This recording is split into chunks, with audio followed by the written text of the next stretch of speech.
Hello. Good evening. My name is Leslie King, and I'm with the Community Dialogue on Race and Racism. Glad to have you here this evening and joining us for this presentation on Blacks in Virginia, demographic trends, and the historical context, which is a part of our summer events that are going on from June until August. We also have a summer film series, and we will have a conversation on racial profiling this coming Monday, June 25th at 7 p.m. in the same location. I also have some information to pass out to you about our film series. But first, I'm happy to introduce to you and welcome Michelle Claiborne, who will be our speaker this evening. Michelle Claiborne conducts research and statistical analysis for the University of Virginia Weldon Cooper Center for the Public Service, Demographics, and Work Group. Michelle has extensive experience in statistical analysis. Prior to joining the Weldon Cooper Center, Michelle was a professor of political science at the University of Virginia and the University of Oklahoma, where she also served as a statistical consultant. She has taught undergraduate classes on research design and graduate courses on probability and statistical theory, regression analysis, time series analysis, maximum likelihood analysis, and multi-level modeling. She has also been an invited instructor at the Inter-University Consortium for Political and Social Research's summer program on quantitative methods of social research, where she taught multi-level modeling.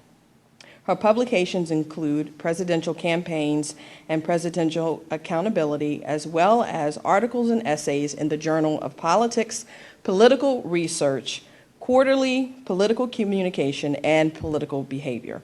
Her research on the impact of electoral campaigns has been funded by the National Science Foundation. She has a BA in political science from Rice University, a PhD in political science from the University of Wisconsin-Madison. Her expertise is in statistical methods, survey methods, political campaigns, and statistical consulting. So if you could please help me welcome Michelle as she comes to present her research to us. Thank you.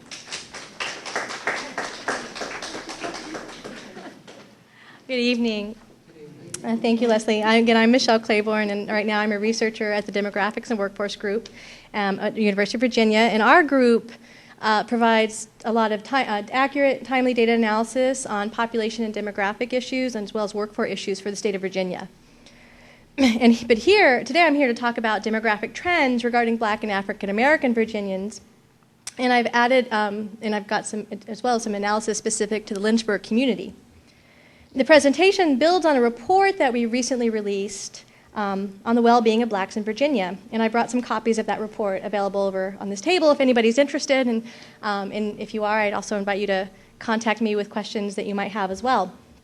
So this evening, I'm hoping to provide you with some useful facts and insights on how Blacks in Virginia are faring, and I'm going to focus on three dimensions, in particular, residential segregation, educational attainment, and economic outcomes. So before I delve in, I want to make just a general statement about my data sources. This is very much a data project. For the historical information that I'll be presenting, as well as some results for segregation, I'm relying on the decennial census for Virginia. And then there's some other work I'll be presenting, more contemporary results, particularly regarding education and economic outcomes. And for that, I'll be relying on something called the American Community Survey, which is also census data. And this is collected based on surveys collected from 2006 to 2010 in order to provide a big enough sample that we get some really robust sorts of estimates, particularly as we try to break it down to more local communities. So first, some background on the racial composition of Virginia. So here we're going to look at the percent of the Virginia population that is Black or African American based on the decennial censuses from 1850 to 2010. So while Blacks make up over 40% of Virginia's population during the post-Civil War Reconstruction era, that proportion fell steadily in every census thereafter until about 1970. Not surprisingly, right, this period encompasses Virginia's Jim Crow era. It encompasses the Great Migration of blacks from the South to the North, particularly in the 1920s. But since 1970, that proportion of black Virginians has held pretty steady at just under 19%. In the meantime, Virginia, though, continued to grow more racially diverse, primarily because of the rising presence of other racial minorities like Asians. And with the adoption, it looks also more diverse because in 2000, of course, the census adopted the practice of allowing people to identify under multiple racial identifications. And so you have a growing number. In 2010, it was 3% of Virginians identified with some more complex racial identity. The bulk of those are actually black and something in Virginia, not in the country. Given African Americans make up such a big part of Virginia's population, this 19%, the current welfare of black Virginians has a lot of consequences for the welfare of Virginia as a whole. So again, we're going to focus on these three elements. We're going to focus on where blacks live, and in particular, the segregation of blacks and whites across neighborhoods. And that has implications for the second element we'll talk about, educational achievement, I'll talk into the microphone, educational achievement of black Virginians. And we'll talk about that both in absolute terms and relative to white Virginians, the majority of the state. And that'll lead us to the third element, a comparison of economic outcomes for blacks, and in particular with respect to employment and income. So we're going to start with the first element, where blacks live. And we're going to start with Lynchburg. So in 2010, in the 2010 census, 18% of the residents of the Lynchburg metropolitan statistical area identified as black or African American, very near the state total of 19%. So a metro area, just to be clear, contains a core urban area of 50,000 or more. In this case, that's the city of Lynchburg, with 75,000 plus citizens. And it includes the adjacent counties that have some high degree of social and economic integration with the core area, and that's measured by commuting from home to work. So we can think of the metropolitan area as encompassing a common labor market. The Lynchburg metro is defined here. It's defined as the cities of Lynchburg and Bedford, and the counties of Amherst, Appomattox, Bedford, and Campbell. There are 252,000 people in the Lynchburg metro. And so when I talk about Lynchburg, I'll primarily be talking about the larger Lynchburg metro area.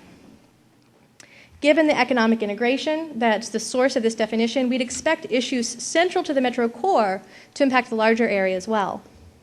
So this map shows the percent of African Americans in each locality.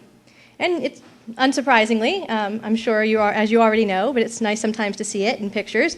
You can see that blacks are unevenly distributed across the Lynchburg metro, with the highest proportion in the city itself at 29%, and about 1/5 of Bedford City, Amherst County, and Appomattox County residents identify as black or African American.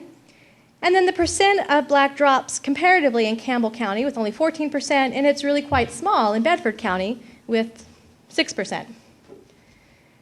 So again, 18% of Lynchburg metro residents are black or African American, and half of those live in the city of Lynchburg itself.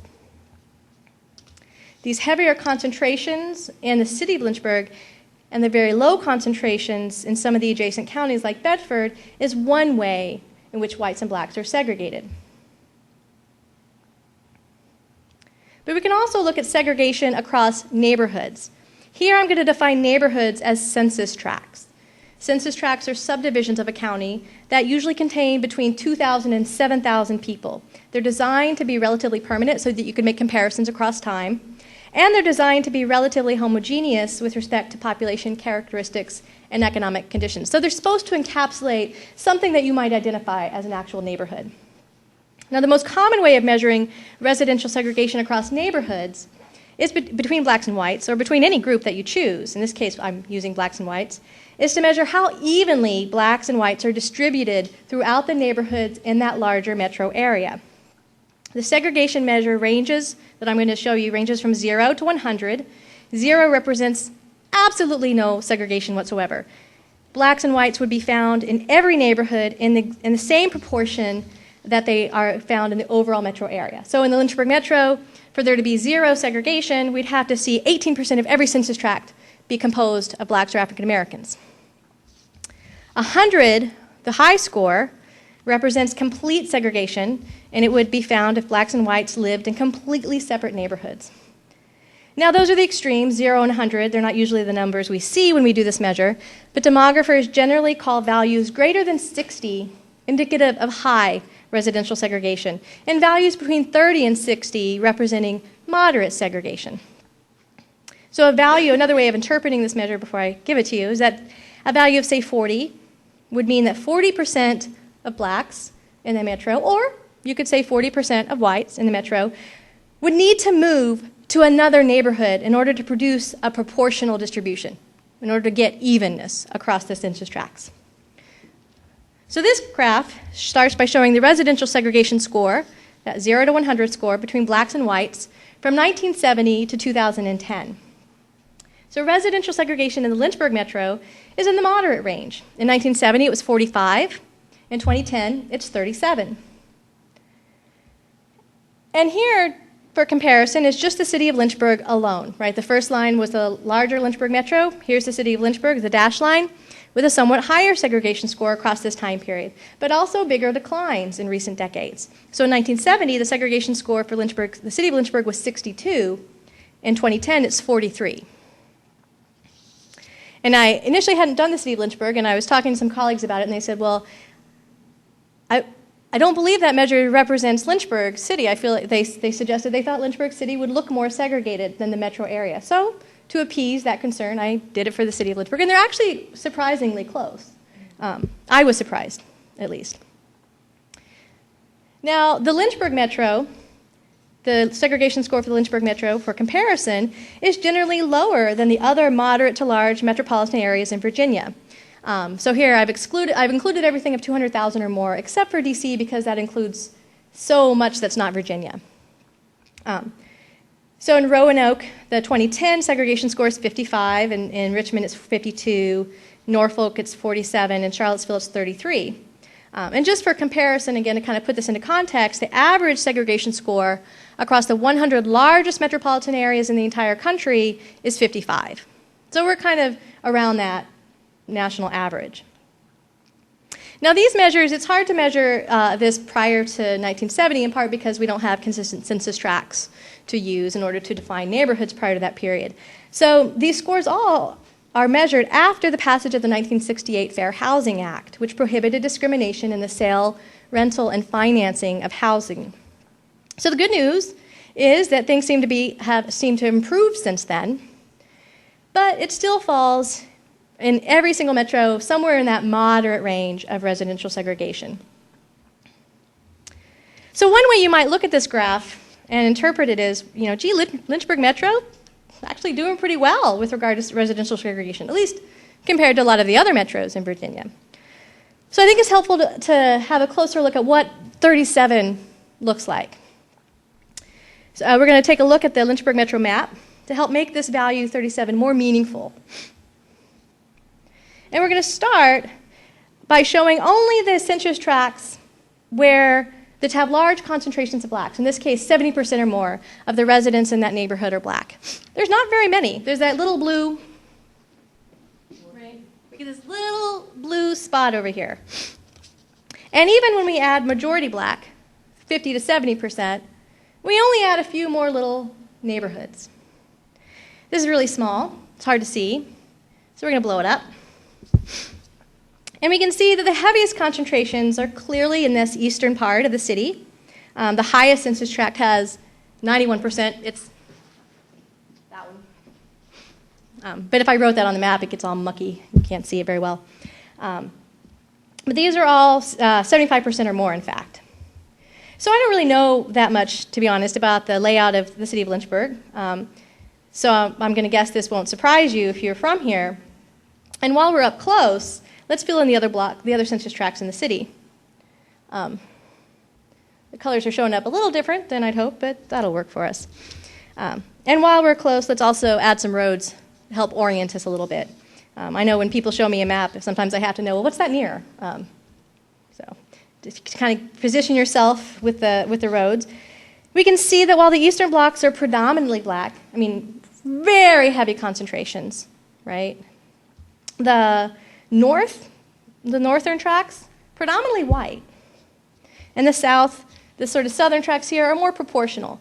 They're the same color, let's step aside here, they're the same color as this 10 to 30%, right? 10 to 30% encompasses the metro's total, 18%, right? So those are in the range. Those look relatively integrated.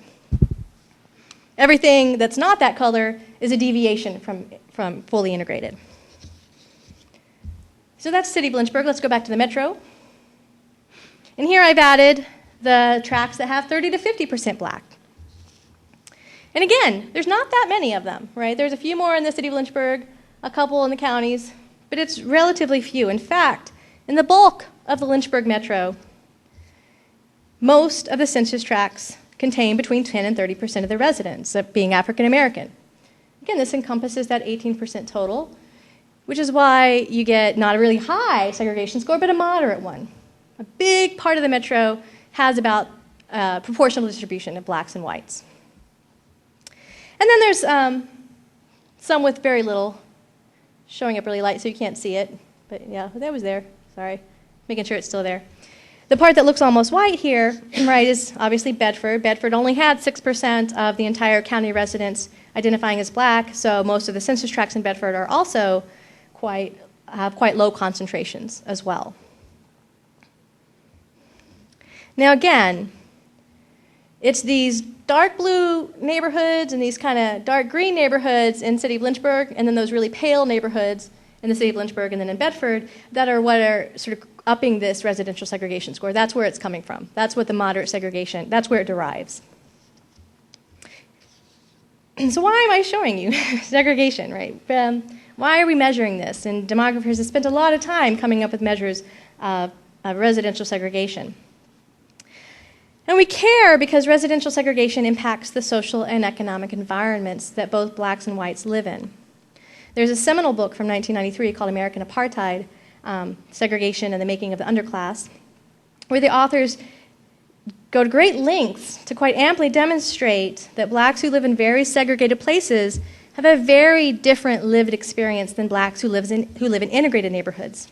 They experience more exposure to poverty, increased joblessness, less educational success, and poorer health outcomes.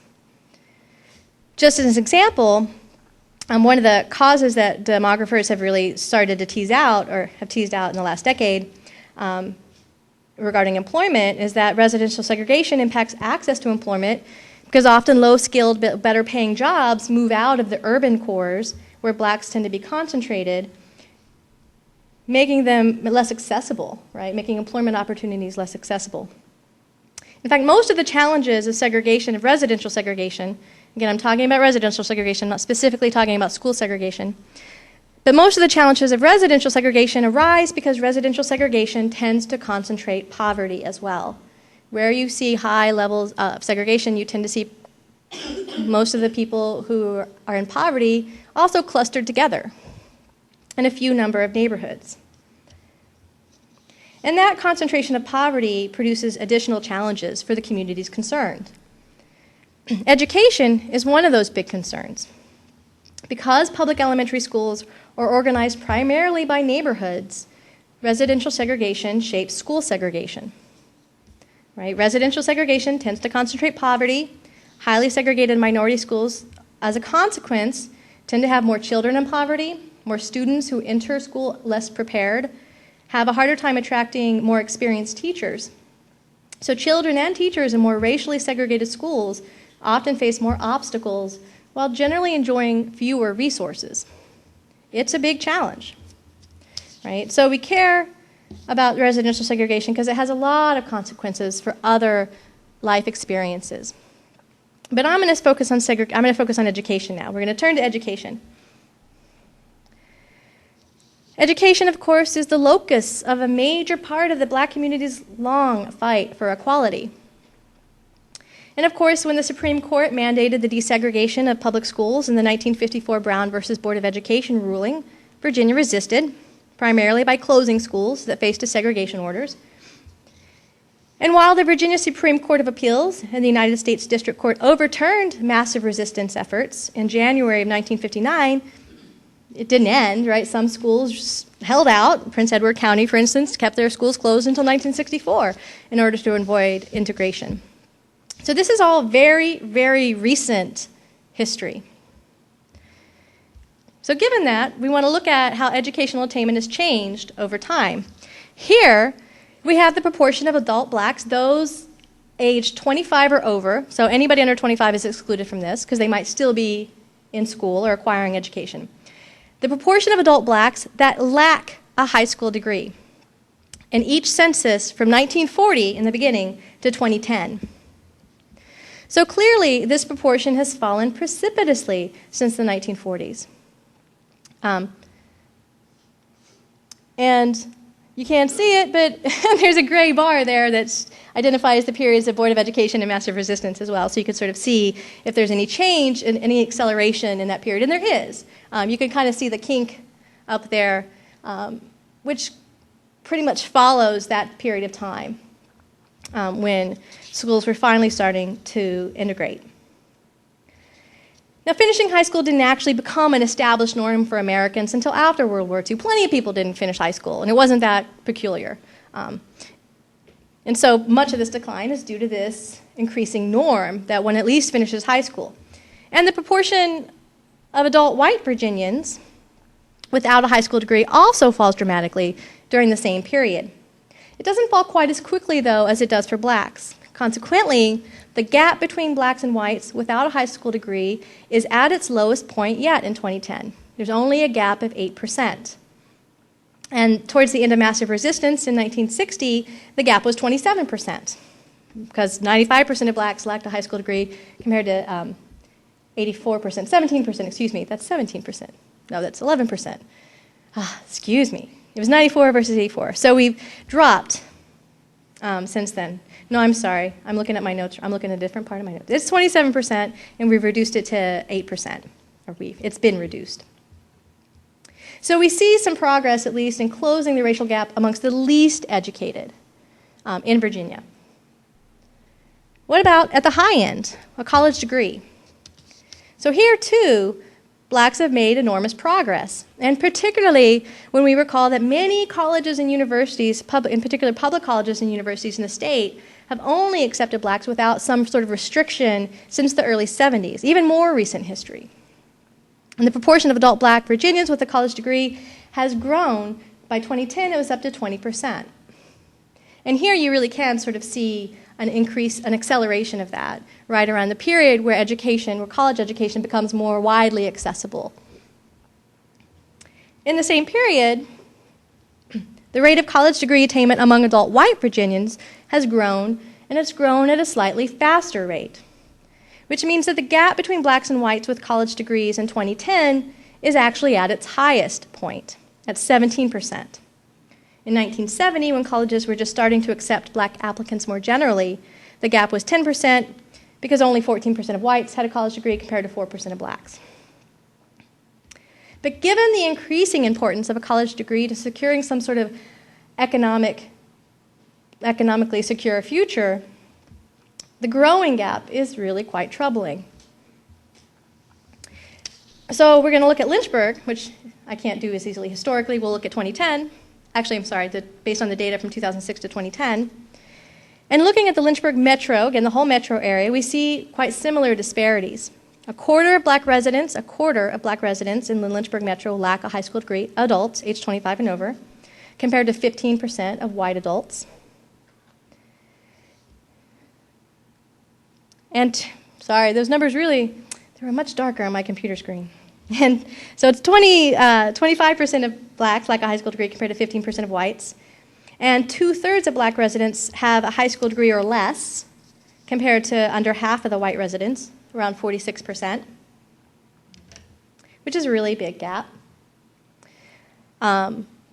Just a quarter or just over a quarter of both black and white adult residents in the Lynchburg metro have some college in their background but not a bachelor's degree. So this is maybe they have an associate's degree or maybe they just went to college but didn't finish.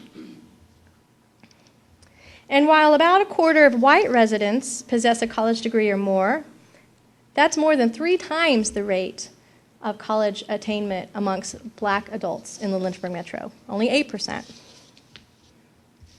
And again, that's a really big gap. So unquestionably, these differences in educational attainment affect this third dimension I want to talk about, the economic well-being of blacks compared to whites in Virginia. We know, for instance, that the unemployment rates are higher for those who are less educated. And African Americans in Virginia as a whole are about 5% more likely to be unemployed than white Virginians. And much of that is clearly due to these educational differences. But somewhat surprisingly and quite importantly, the differences persist even when we compare black and white adult Virginians with the exact same level of education. So here we can compare the unemployment rate among, say, blacks with a high school degree and whites with a high school degree. So 11% of blacks with a high school degree are unemployed compared to 6% of whites, right? A 5% gap. The gap is 7% for those who lack a high school degree, right? The gap closes, or at least it's reduced as educational attainment increases, but it doesn't disappear entirely. In Lynchburg, now we've switched to Lynchburg, the pattern is similar. We have about a 7% gap overall between the unemployment rate of blacks and whites, but these continued notable gaps amongst blacks and whites, even with the same level of educational attainment. So we've got this, 7% gap for those without a high school degree, a 9% gap amongst those who went to high school but no further, a 9% gap. That's more than double, right, the black unemployment rate relative to the white unemployment rate. That's huge. The gap starts to decline some. It's 3% and 4% amongst those with more education, but there's still this troubling gap. That is not a function. It might be a function of many things, but it's not a function of blacks having less education than whites. So higher unemployment rates mean, as a group, that blacks have lower median incomes than do whites. Median income, just to be really clear, is the income for which half of the population earns more than that number and half earns less. So it's a really good measure of sort of what's typical. It's not an average, right? It's just what's kind of common. But even comparing only full-time working Virginians, so ignoring the fact that blacks are more likely to be unemployed and therefore earning no income, right? Removing them from the equation and comparing only full-time working Virginians, which is what this comparison does, we see a pretty big racial difference in median income amongst individuals. The median income of full-time working whites is $47,000 a year. For blacks, it's $33,000 a year. So in other words, the median income for black Virginians is $14,000 less, or 28% less, than the median income for white Virginians. And again, you can probably tell where I'm going with this, based on what's left here. When I compare by level of educational attainment, along with being a full-time working Virginian, it doesn't make the difference go away. So, for instance, the median income of white Virginians with a college degree is $61,000, right? That red line next to the last red line there. For similarly educated black Virginians, it's $48,000. Again, a $13,000 difference. Across each of these levels of education for Virginia, blacks earn about 20% less than whites. Further, I don't have a graph for it because it's more complicated to show. In a fuller statistical model that tries to account for a lot of the other things that might be going on, in particular, gender, age, marital status, the presence of children, whether people are a single parent or not, region of the state they live in, since incomes vary by region, and occupation, the differences don't go away. Right? So even when we try to explain away, well, some of this might be different occupational choices, or some of this might be people are concentrated in different areas of the state and those aren't the same. Or some of it might be different family structures. But when you control for that, you still see differences. They get a little smaller, but they don't go away. So this is Virginia. I went back into the same thing for the Lynchburg metro area. So here's Lynchburg Metro. And we see similar kinds of differences. Though here the differences between blacks and whites are somewhat smaller, primarily though because incomes are lower here than they are in Virginia as a whole, which is hugely influenced by the much bigger incomes in Northern Virginia. Any place you compared to the state as a whole is going to look smaller unless you're comparing Northern Virginia. But there are still these gaps. So among those with a college degree in the Lynchburg Metro, there's a $7,000 racial gap in median income. Among those with a master's degree or more, there's a $13,000 gap. And again, this is for full-time working Virginians, right? So it's not that they work a different number of hours, right? We're controlled for that. And I want to point out here in particular, amongst the least educated, those without a high school degree, there's a $10,000 racial gap in median income. That's a world of difference between $16,000 and $26,000 annual income. So in Virginia and in the Lynchburg Metro too, the people most at risk economically due to having less education are at even more risk than we might have previously understood given the racial disparity in incomes.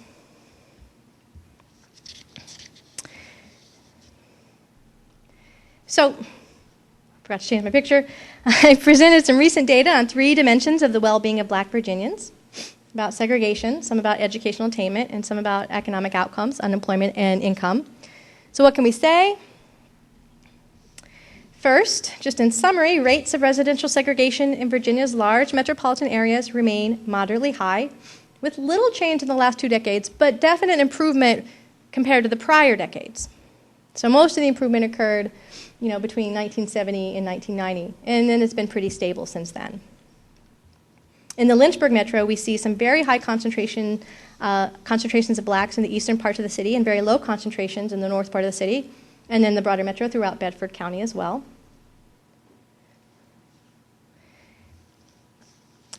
And even in the face of a challenging history of exclusion from education from both elementary and secondary schools and colleges, we see really amazing gains in education among black Virginians in the last several decades.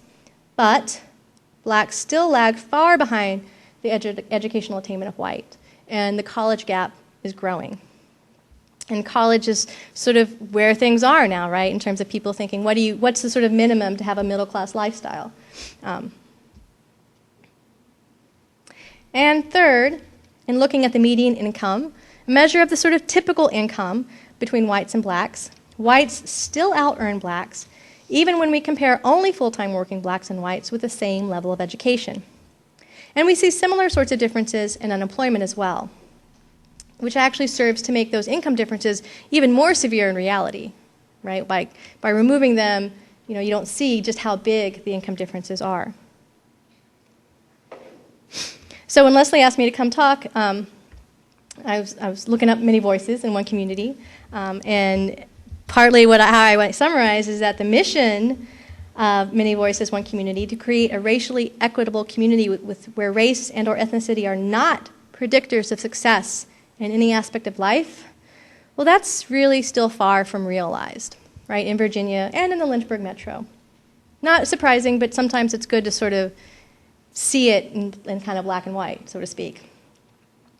And because these differences are in part a reflection of long-standing structural inequalities in the housing markets, in the access to education, in access to employment opportunities, in government policies, right? There's a lot that went into creating these inequalities in the first place. Consequently, they're stubbornly resistant to change. But there have been signs of improvement. I feel like my message has been kind of negative, so let me just try to frame a little bit. There have been reframe a little bit. There have been signs of improvement, but there's no question that more progress will require continued efforts to ensure, again, as the Many Voices, One Community mission states, that public policies, institutional practices, and social structures no longer favor one group of people over another.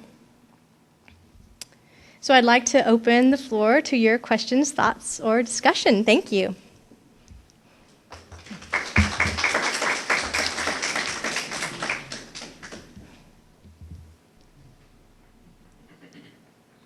What is their solution?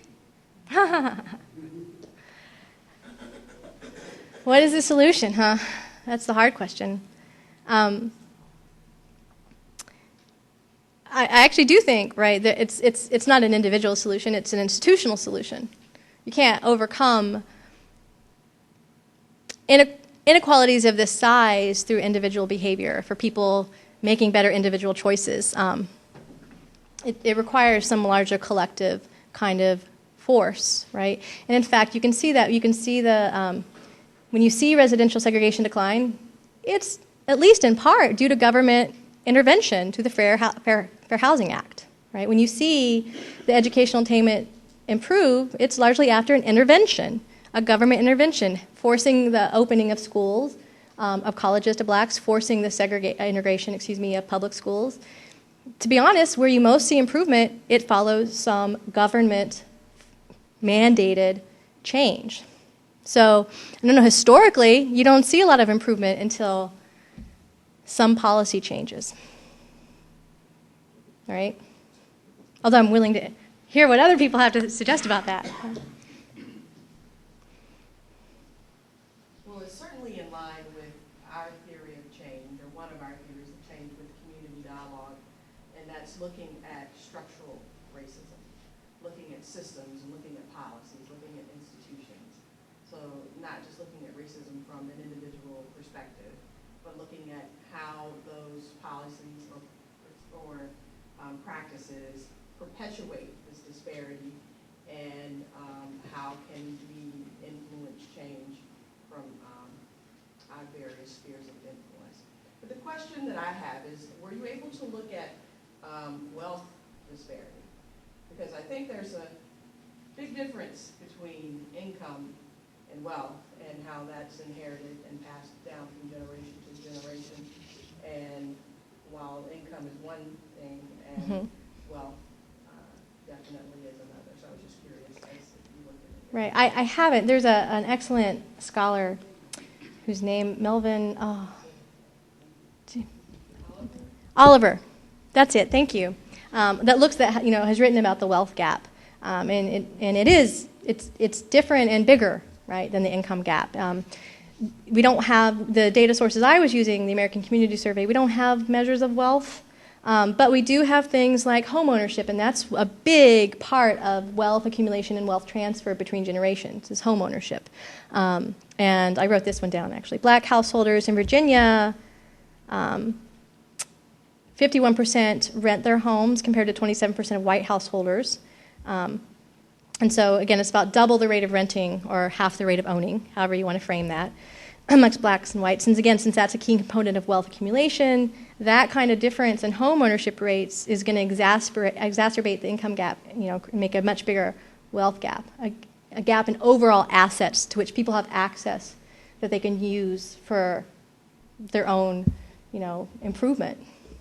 So I don't have wealth, but we know from other research that it's bigger than the income gap, and sort of as one indicator that might be home ownership, is unquestionably home ownership, right? And that there's a huge gap between owning. And those data, by the way, were for Virginia, not Lynchburg. I wrote this report a couple months ago, and I actually got a lot of people saying, so what's the solution?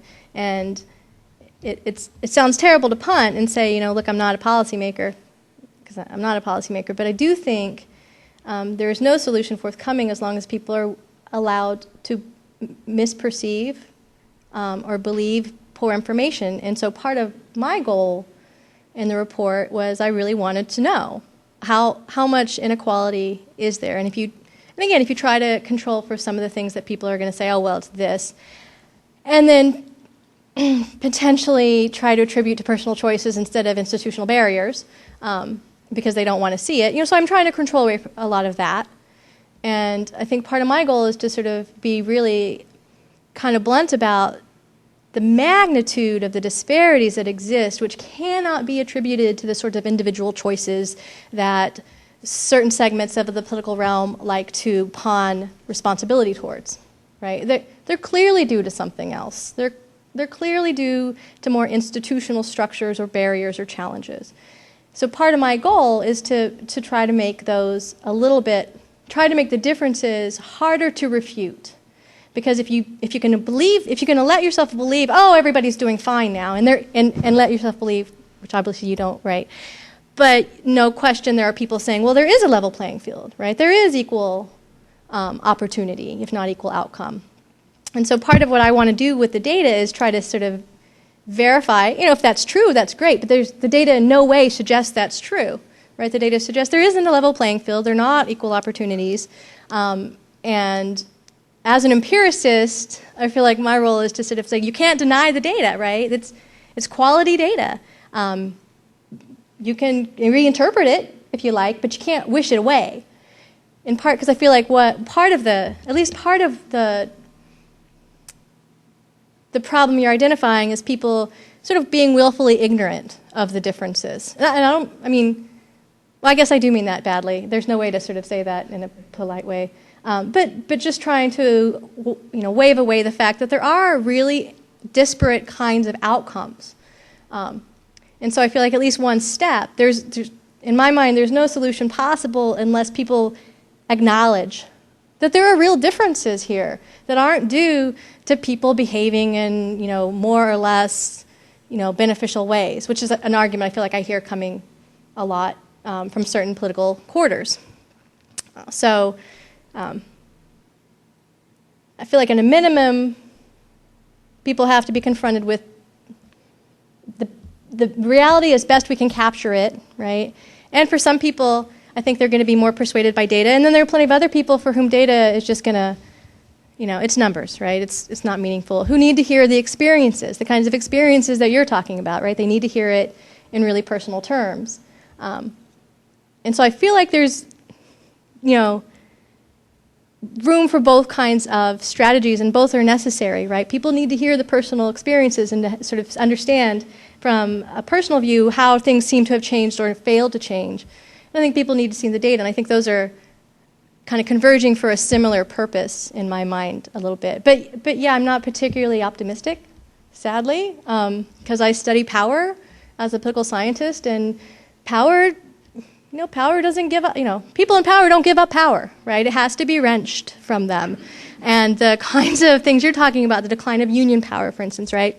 That denies communities of need a source of power. And that's a problem, right? You can't take power away from the powerful without some counteracting force. And part of the problem you're describing is the weakness of those counteracting forces. I'm so sorry, I'll stop now. Let's see. Yeah. Well, part of it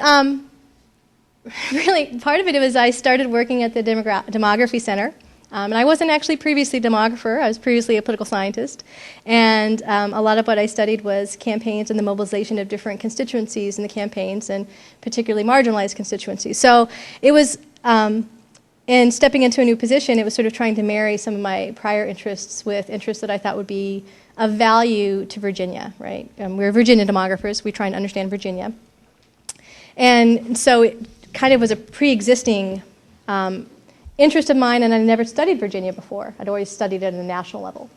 And so in starting the project, I really did want to, from the point, I was surprised when I entered my demography shop that we hadn't done any studies on blacks in Virginia. We've done studies on Hispanics in Virginia and Asians in Virginia, but blacks, who comprise the largest minority in the state, we really didn't have anything on, which seemed like a missing piece, right? And so part of it was I wanted to fill that gap. It seemed like a really important segment of the entire state, and we weren't really conveying up-to-date information on how African Americans were doing. So, that was kind of how it arrived. In truth, what I hope would happen, we send our reports out to lawmakers and all sorts of agencies and things like that, and maybe they read them and maybe they don't. But my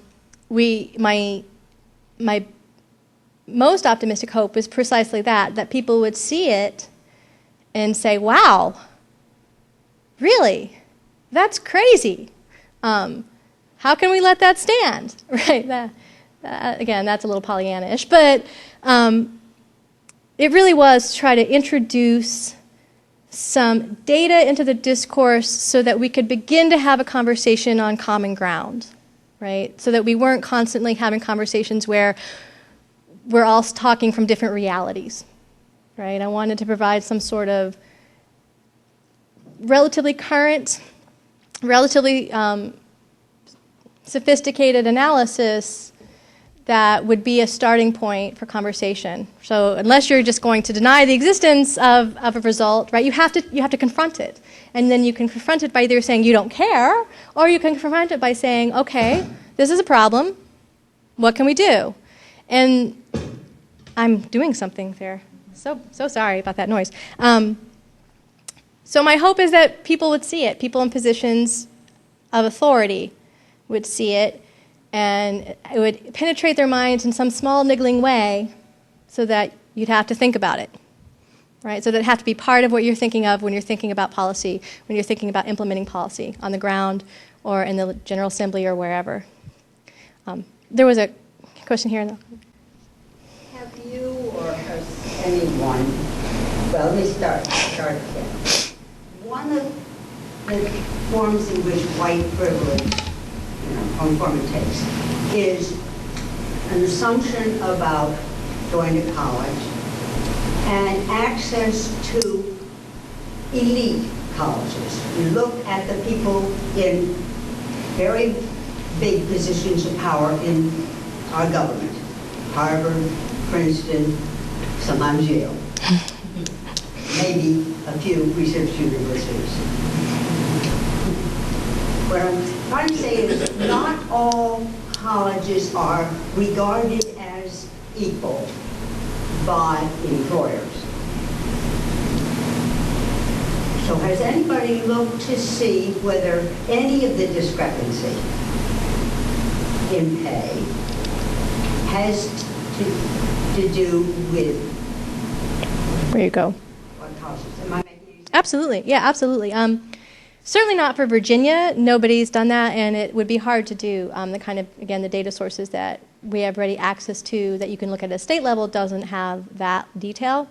On the national level, there has been work, and I'm not going to remember enough details to convey it properly, but I have seen work on the degree to which elite colleges, the degree to which where you go makes a difference in income, basically, in economic outcomes. Most of that's just looking at elite colleges, not comparing racial differences, but the work on going to the right colleges and developing the right networks of people who are going to be able to help you along the way, right? There's sort of indisputable benefit to that. And so, because you can also see that minorities are underrepresented at most of the elite colleges, right? It's not a very hard logical step to say that they're also going to be disproportionately, they're going to receive a disproportionate amount of the benefits, right? They're not going to get the benefits of that. So I haven't seen specific work on connecting the two, right? But I've seen specific work on the value of the elite colleges, and you can go, to the main national data source and see the proportion of, say, African Americans or Hispanics or Asians at any of the colleges, and it's and blacks in particular are quite underrepresented at the elite institutions. Actually, we have a blog, and I had recently looked at just Virginia public and private colleges, and one of the things I looked at was the proportion of blacks actually across the different colleges, and I was surprised. I was actually, I shouldn't be. I'm at University of Virginia every day. I don't know why this surprises me, but sometimes when you see it in data, it does nonetheless surprise you just how, a handful of public colleges and universities in Virginia educate the majority of blacks who get a college education, right? They're very disproportionately distributed across the colleges. So, UVA doesn't have a full representation. And so I think even on a local level, where I have sort of looked more at the Virginia college data, you see that kind of same, uneven distribution. I have a question. Have you presented this data to any of the powers that be in the state, like in Richmond? And where is it going? What's the purpose? And what can possible outcomes be? Because it's good information, but the overt discrimination is obvious.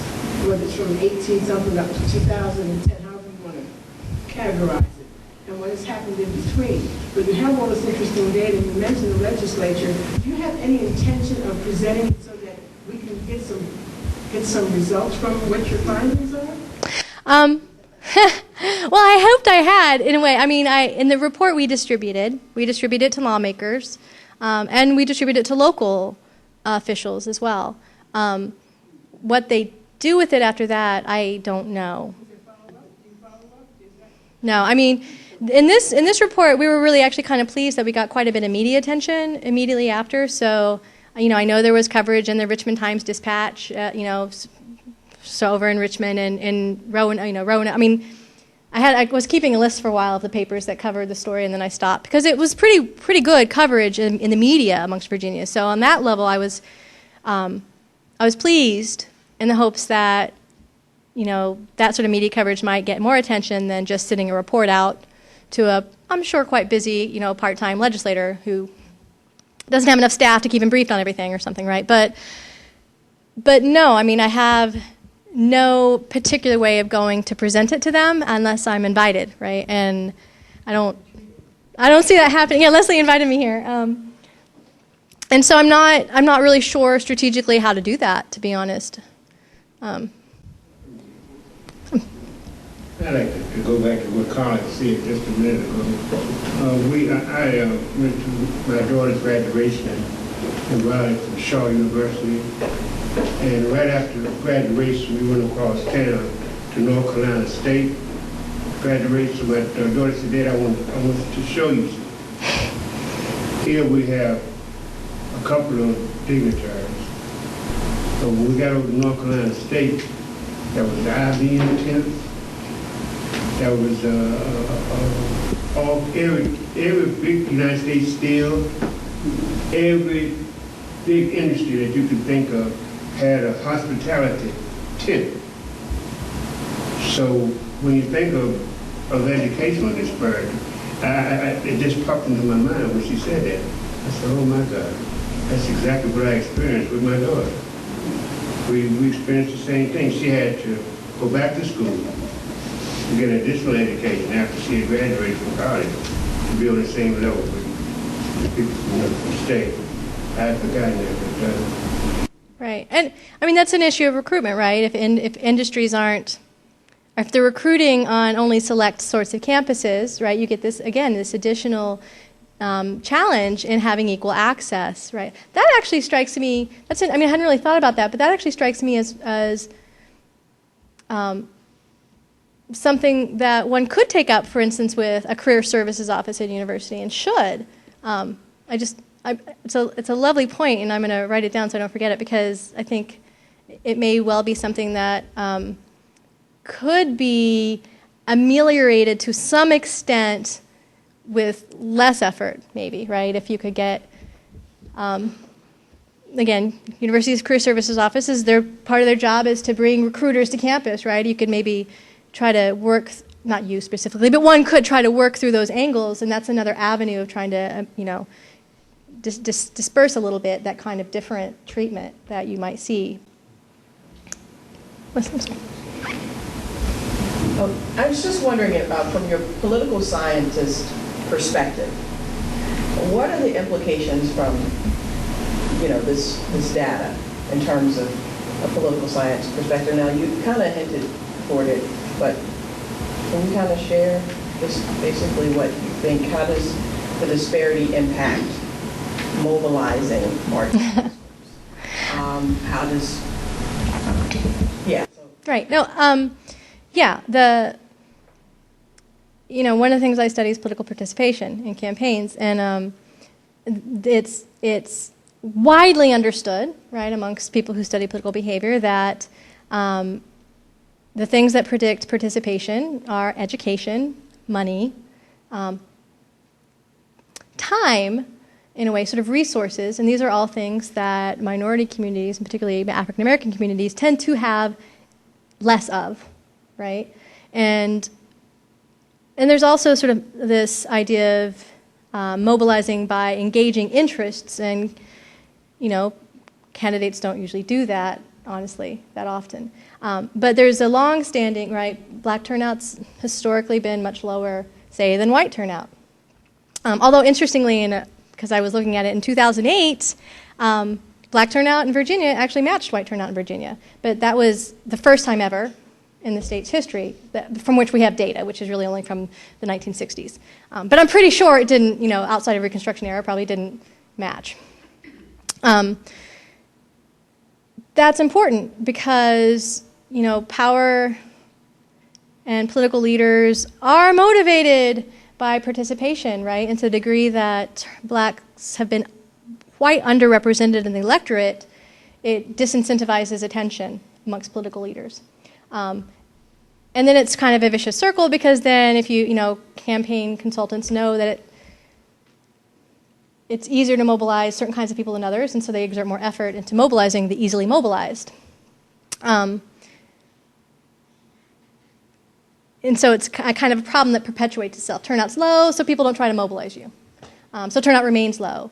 And in fact, there's a lot of work in political science that suggests politicians actually prefer it that way because then they don't have to deal with the demands of different constituencies, right? It's easier to have a more homogeneous electorate making similar kinds of demands instead of quite inconsistent demands that you have to negotiate.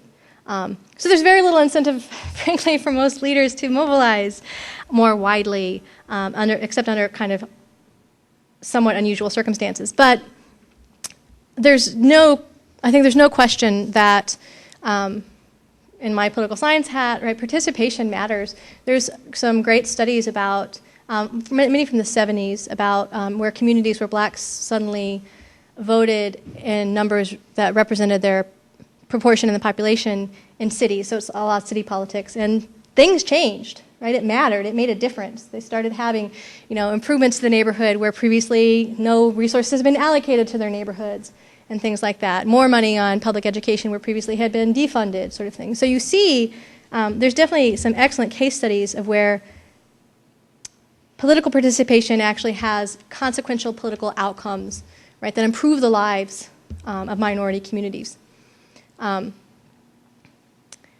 think that's a huge source of power. When I say that I think government intervention is often necessary, I really mean forced through political participation of interested parties who have to make demands and have to make their voices heard.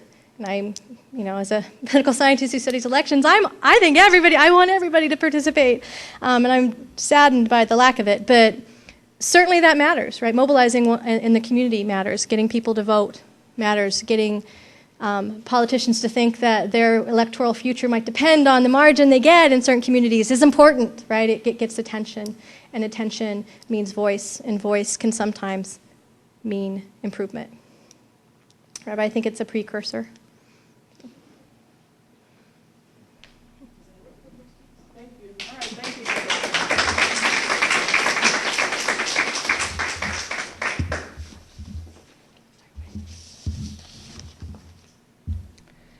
And I just thank Michelle again for coming, and actually I did invite her because I thought that the data would be good to integrate into our conversation about race and racism from the state level as well as the local level.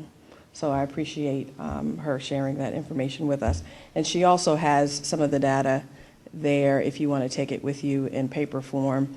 And just to kind of echo what she said about political power, Frederick Douglass said that power concedes nothing without a demand.